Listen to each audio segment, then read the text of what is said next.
La convención va a servir para que los derechos sean reales, efectivos y se puedan ejercer. Luis Cayo, presidente del Comité Español de Representantes de Personas con Discapacidad, CERMI. Luis Cayo compara la Convención de la Discapacidad, que este año cumple 20 años, con la Convención de las Personas Mayores, señalando que esta ha servido para avanzar en un proceso irreversible de respeto a las personas con discapacidad, a su inclusión, a su bienestar, a sus derechos, de estar presentes, de ser incluso los protagonistas de su vida. Por este motivo y valorando esta experiencia, Cayo expresa que se trata de trasladar este proyecto de discapacidad al movimiento de mayores, para avanzar en esta misma línea. ¿Qué supone la Convención para las personas mayores y sus derechos? Y aquí, quizá abusando de un juego de palabras, diría que sería pasar a las ligas mayores. A las ligas mayores son aquellas de primera división en cuanto a derechos, en cuanto a inclusión, a bienestar, no solo derechos declarados, sino también un instrumento para que los derechos sean reales, sean efectivos y se puedan ejercer. Y la vida de las personas mayores pues tenga mayores resortes para hacer lo que libremente decidan, vivir en armonía con el resto de personas, llevar adelante su proyecto de vida y contribuir a la mejora de la comunidad, lo cual no es poco. Una palabra que defina la Convención. Bueno, pues lo diría con una frase que nos sonará de nuestra etapa escolar, y es aquello de dadme una palanca y moveré el mundo. Bueno, pues dadme una convención y contribuiré, no aseguraré, pero contribuiré a ver realizados los derechos de quizá de la mayoría del mundo, que son las personas de edad avanzada, las personas mayores o, como dicen en Iberoamérica, los adultos mayores. ¿Cómo se puede difundir la importancia de la Convención a la ciudadanía? Pues no es fácil, ciertamente no es fácil, porque estas cosas parece que suceden en una estratosfera alejada de la vida práctica de la gente, de las mujeres, de los hombres mayores, ¿no? Nuestra experiencia desde la discapacidad, y quizá ahí sí podamos contribuir, es pues boca a oído, ¿no? La Convención de Discapacidad, de la que justamente este año 2026 hacemos el 20º aniversario de su entrada en vigor, ha servido, no ha resuelto la cuestión de la discapacidad y sus derechos. Eh, no éramos ingenuos y sabíamos que eso no iba a suceder, pero ha servido para avanzar en un proceso irreversible de, bueno, pues de respeto a las personas con discapacidad, a su inclusión, a su bienestar, a sus derechos, de estar más presentes, de ser incluso los protagonistas de su vida, pese al entorno hostil que nos cerca por todos lados.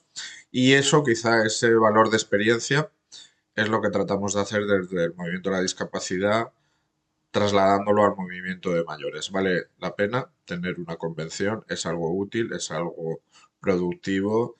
En discapacidad se ha revelado así, ¿por qué no? Una convención para personas mayores, para avanzar también en esa misma línea. ¿Qué dificultades encontrará el proceso de redacción de la Convención?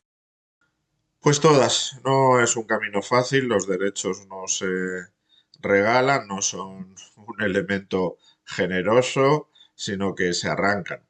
Y en este momento en especial, en el concierto internacional, pues la situación no es la más favorable a nuevos derechos, a la formulación y proclamación de textos jurídicos internacionales de derechos humanos, como sería una nueva convención.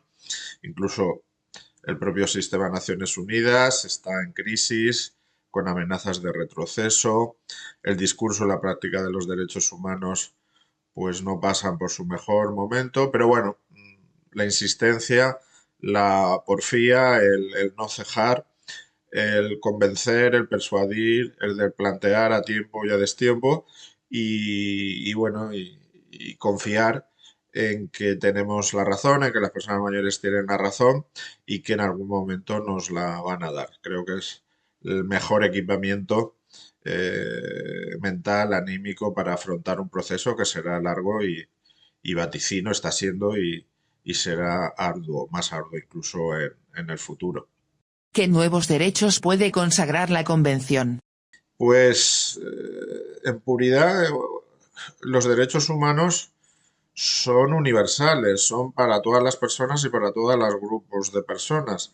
No hay o no debería haber derechos específicos. Esta misma disyuntiva se nos ha planteado en el ámbito de la discapacidad.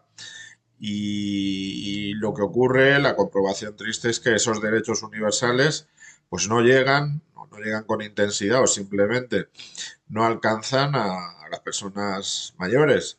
Entonces la convención sería ese instrumento para hacer, para verificar que los derechos lleguen. Pero no hay derechos distintos por ser una persona mayor. La dignidad, la libertad, la seguridad, la inclusión, la participación, pues es que se predican de todas y cada una de las personas, de los seres humanos. Pero quizá sí que, si se es inteligente en la redacción, en la formulación de esa nueva convención, es consagrar la discriminación contra el edadismo, ¿no? Ese criterio de segregación, de discriminación absolutamente intolerable por razones de edad. Y el edadismo, en discapacidad lo conocemos bien que tiene otro nombre, que es el capacitismo, pues son formas sutiles a veces, formas siniestras, incluso sinuosas, que están ahí de discriminar, de excluir en atención a una circunstancia, a una condición, que en este caso pues es la edad avanzada o no. Que se logre plasmar bien en la convención la no discriminación por razón de edad, dicho coloquialmente el edadismo, pues sería un avance, un progreso y un elemento más de lucha contra esta plaga. Y nada más, espero haber respondido a este cuestionario de urgencia del inserso, agradeciendo que hayan llamado a la puerta de la discapacidad para no opinar, sino para ofrecernos a colaborar en este sugestivo proceso de que haya pronto, como decía al principio, más pronto que tarde, una convención de personas mayores.